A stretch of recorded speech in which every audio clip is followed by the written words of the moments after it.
বন্ধু, I love you.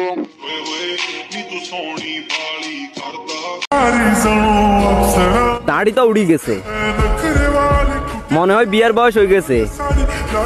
Mention করেন আপনার বাবিকে, কবে বিয়ে করবো আরে।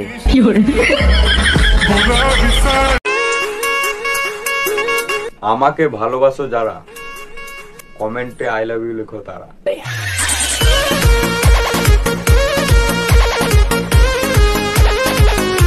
দশটা না পাঁচটা না, একটা মাত্র বোন আমার। আমার বোন রে নিয়া অনেক বড় স্বপ্ন আমার।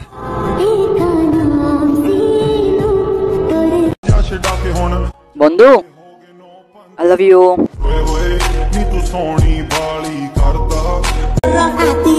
আমিও প্রেম করতে পারতাম যদি হাই হ্যালো বলার পর কি বলতে হয় তা যদি জানতাম। তারপর বলো, এক বস্তা ফুচকা দিয়ে প্রপোজ করলে পটবা তো? তারপর বলো, এক বস্তা ফুচকা দিয়ে প্রপোজ করলে পটবা তো?